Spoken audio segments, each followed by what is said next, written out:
அதாவது தமிழ் முதல் பருவம், அதில் இருக்க திருக்குறள் பார்க்கலாம். திருக்குறளை வாழ்வியல் அப்படிங்கிற தலைப்பில் கொடுத்துருக்காங்க. நுழையும் முன் பார்க்கலாம். மக்கள் பயனுள்ள முறையில் வாழ வழிகாட்டிகளாக அமைபவை அறநூல்கள்.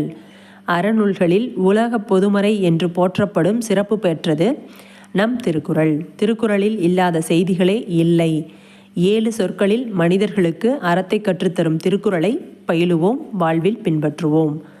அடுத்தது நூல்வெளியில் திருவள்ளுவரை பற்றி கொடுத்துருக்காங்க. திருவள்ளுவர் 2000 ஆண்டுகளுக்கு முற்பட்டவர்.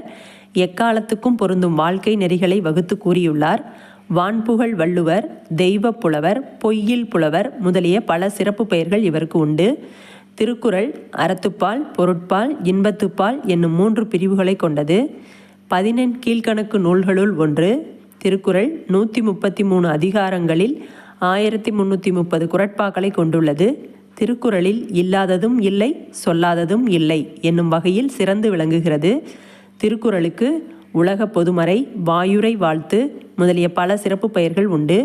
100க்கும் மேற்பட்ட மொழிகளில் திருக்குறள் மொழிபெயர்க்கப்பட்டுள்ளது. கண்டிப்பாக திருக்குறள்லேருந்து ஒரு கேள்வி கண்டிப்பாக வரும்.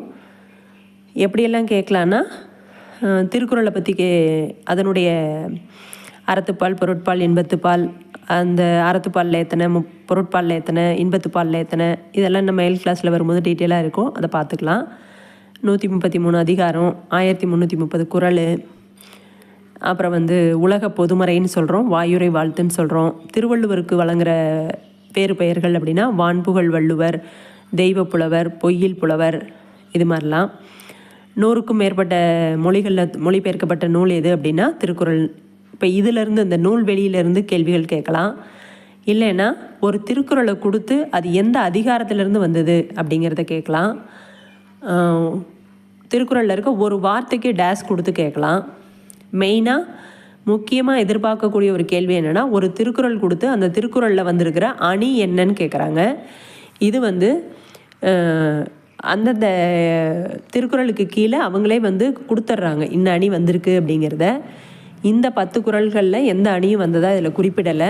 அந்த குறிப்பிட்டிருக்கிற அந்த திருக்குறள்கள் அந்த இதை மட்டும்தான் கேட்குறாங்க. இப்போ இருக்கிற 10 திருக்குறளையும் ஒரு தடவை கேட்டுக்கோங்க. கடவுள் வாழ்த்து அப்படிங்கிற தலைப்பிலிருந்து ஒரு குறள் வந்திருக்கு. அகர முதல எழுத்தெல்லாம் ஆதி பகவன் முதற்றே உலகு. அடுத்து வான் சிறப்பு அப்படிங்கிற தலைப்பிலிருந்து 2 குறள் வந்திருக்கு. விண்ணின்று பொய்ப்பின் விரிநீர் வியனுலகத்து உள்நின்று உடற்றும் பசி. 2வது கெடுப்பதும் கெட்டார்க்கு சார்வாய் மற்றாங்கே எடுப்பதும் எல்லாம் மலை. அடுத்தது நீத்தார் பெருமை அப்படிங்கிற தலைப்பிலிருந்து ஒரு குறள் கொடுத்துருக்காங்க. செயற்கரிய செய்வார் பெரியர் சிறியர் செயற்கரிய செய்களாதார். மக்கட்பேருங்கிற தலைப்பில் தம்மின் தம்மக்கள் அறிவுடைமை மாநிலத்து மண்ணுயிர்க்கு எல்லாம் இனிது. அடுத்த குறள் ஈன்ற பொழுதின் பெரிதுவக்கும் தன்மகனை சான்றோன் என கேட்டத்தாய். அன்புடைமைங்கிற தலைப்பில் 2 குறள் கொடுத்துருக்காங்க.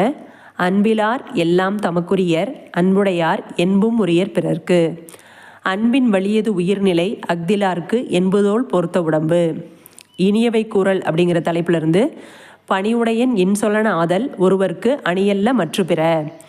இனிய உளவாக இன்னாத கூறல் கனியிருப்ப காய்கவர்ந்தற்று. அடுத்தது மதிப்பீடில் சரியான விடையை தேர்ந்தெடுத்து எழுதுக. மக்களுக்கு மகிழ்ச்சி தருவது டேஸ் அறிவுடைய மக்கள். ஒருவருக்கு சிறந்த அணி டேஸ் இன் சொல்.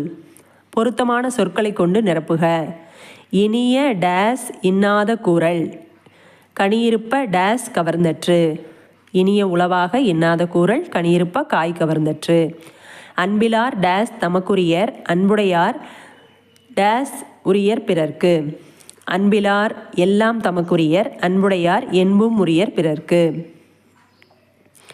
அடுத்தது ஒரு பேராகிராஃப் கொடுத்து இது அதுக்கான திருக்குறளை கண்டுபிடிக்க சொல்கிறாங்க. இது மேக்ஸிமம் இதை படிக்கலைன்னா கூட நீங்கள் கண்டுபிடிச்சிருவீங்க. இருந்தாலும் அந்த ஒரு தடவை படிச்சிடுறேன். பின்வரும் செய்திக்கு பொருத்தமான திருக்குறள் எது என கண்டறிந்து எழுதுக. 2016ஆம் ஆண்டு ரியோ நகரில் மாற்றுத்திறனாளிகள் ஒலிம்பிக் போட்டி நடைபெற்றது. அதில் தமிழ்நாட்டைச் சேர்ந்த மாரியப்பன் கலந்து கொண்டார். உயரம் தாண்டுதல் போட்டியில் அவர் தங்கப்பதக்கம் பெற்றார். செய்தியாளர்கள் அவருடைய தாயிடம் நேர்காணல் செய்தனர். என் மகனின் வெற்றி எனக்கு மிகவும் மகிழ்ச்சி அளிக்கிறது. அவனை பெற்ற பொழுதை விட இப்போது அதிகமாக மகிழ்கிறேன் என்று மகிழ்ச்சியுடன் கூறினார். இதுக்கு என்ன குரல் வரும்னு கேட்குறாங்க. ஈன்ற பொழுதின் பெரிதுவக்கும் தன் மகனை சான்றோன் என கேட்ட தாய் அப்படிங்கிறது தான். நன்றி.